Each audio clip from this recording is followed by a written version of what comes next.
Right, this is Josh Farcastle going for Unit 7, Outcome 1. Right then Josh, first question.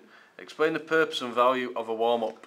Well, it's important to warm up mainly because it prevents injury, it raises your body temperature and your muscle temperature, and it's also important to stretch as well as it loosens your joints up and gets you ready. Right, just give us a few activities you might do in a warm-up then.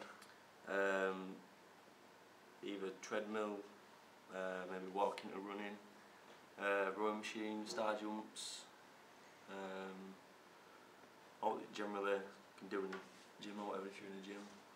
Right, explain why clients need to understand the purpose and value of a warm-up. If a client don't see the value, then they probably won't warm up themselves, and it'll probably eventually end up in them injuring themselves. So if you understand, it's on your liability more or less. Right, describe safe and effective warm-up activities for gym-based exercise. Rowing machine, walk to jog up treadmill, small weights, side jump stretches, all really that you can do in the gym. Right, explain the importance of fitness advice and how to offer it in gym-based physical activity. So how would you give advice to a client? You can give it through like training plan, muscle growth and development, through a good balanced diet, good gym and gym-based knowledge, body knowledge, so you can tell them more like what to be doing and whatnot. So what different methods might you give a client? Say at the end of a session, how would you finish off and give a client advice? Well, you tell them how well they did or what they did wrong, so they know for next time. Right. And yeah, give them good feedback if that's what they want to hear, really. Right, good. Outcome 3 then. Describe the purpose of exercises included in your program. To gain either muscle growth or cardio, really. So if you want, it could be someone coming back from an injury. Right, so just give us 3 or 4 exercises you've included in your program. Dumbbell press, right. chest, incline flies, yep. decline flies, and bench press. Right, describe a range of exercises that are safe and appropriate for a client. So say for instance you were training Alex, just give us a few exercises that are safe and appropriate for him.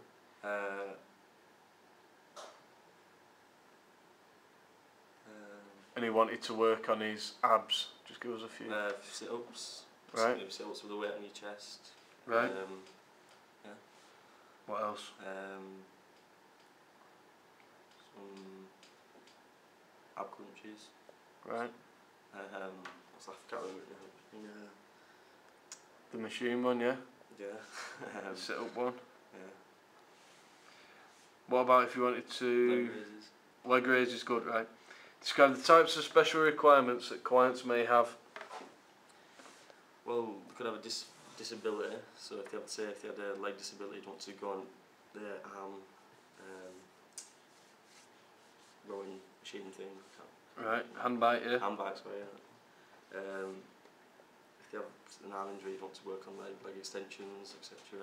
If they come back for an injury, you want to start with small weights, work the way up again, build strength back. Right, describe how to break exercise movements down into their component parts. So what question is this? Number 4, outcome 3. Show them like through step by step how to work out. Start, maybe not start them on a heavy weight, make sure they can do the exercise properly, and then work their way up after weeks. Right, so how would you, so just tell me how you tell somebody how to do a shoulder press then. Well, you make sure you're good spine alignment. Yeah. So you can start with a moderate weight, something that you're going to be able to do, not something not to worry. And make sure you're symmetrical and go straight up, straight back down, and maybe help them through it. Right, good. What's that called where you're helping them?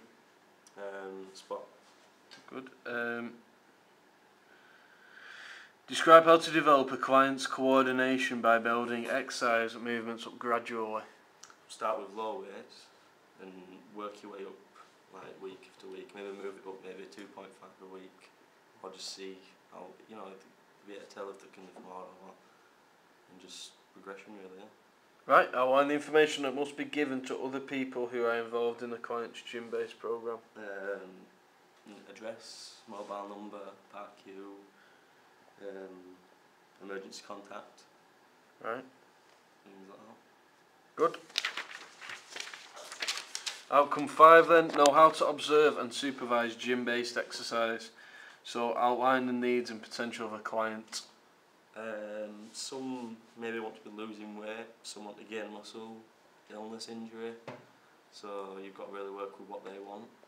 Right. Identify the types of hazards that may occur during a session and how to manage these. Things like weights on floor, old equipment,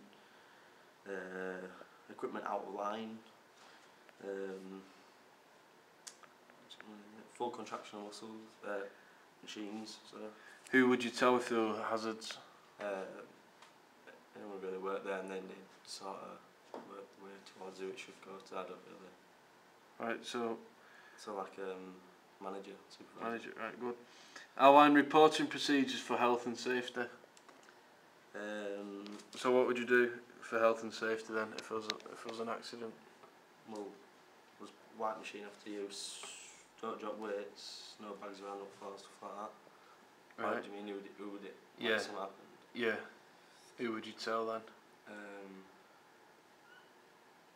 Well, should have someone who's first aid qualified. Yeah. What do you tell them? And then what would you write it down in?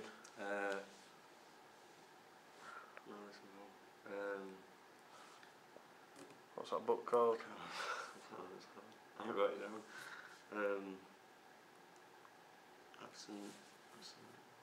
Accent, yeah. Accent book. Accent book, right. Identify safe and effective alignment of exercise positions. Good spine alignment, stabilisation and a good posture. So, give me an exercise that might be important for. Deadlifts. Deadlifts, good. Identify a range of alternative exercises for adaptation, including any appropriate progressions and regressions. To motivate a client, get them to push themselves, up the weight as like weekly.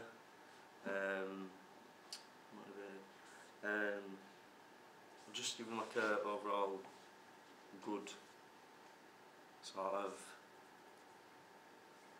like keep moving up sort of thing. Just keep them motivated through speech. So what would you do if you had a client come back, say they're 50-year-old and they had a heart attack 6 months ago? What sort of things might you have to be careful of? Cardio. What sort of intensity would you be working at? Probably low intensity, maybe move it up slowly. Not you don't want to go full out. Right. What might happen if you do the incorrect program for them then? Probably bad for the heart. Yeah. End up injuring themselves again. Right, good. Outline the importance of and methods of voice projection to include the effective use of volume and pitch of voice. So how would you communicate effectively with a client? Tell them if they're doing something wrong and tell them use good like projection of speech to keep them motivated. So you know that's one more rep. Tell them if they're doing it wrong so then they know. Why is it important to control your voice in a gym? Because it gives good motivation, really. Right, good. To motivate the client. Outcome 7 then, explain the purpose and value of a cool down. To bring the heart rate down to near normal to prevent like fainting and undue stress on the heart and relieve lactic acid from the muscles. Good. Explain why clients need to understand the purpose and value of a cool down. So why is it important for a client to know why they're doing a cool down? Well, it's important for the client to know because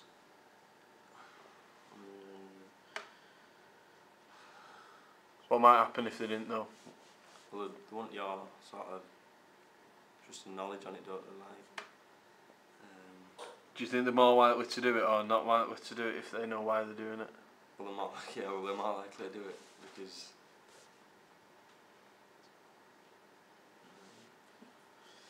Right, describe safe and effective cool down activities for gym based exercise.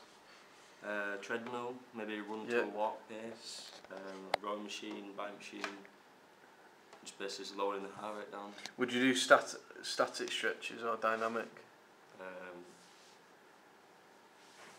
Static. Yeah, good. Just give me a couple of those that you might do. Maybe touching your toes. Yeah. Loose. I don't know. Just sort of make like. I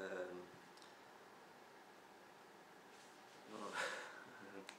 So what's that one stretching that? That's your tries. Good. Over the shoulders. Yeah. Right there, that's fine. Right, good.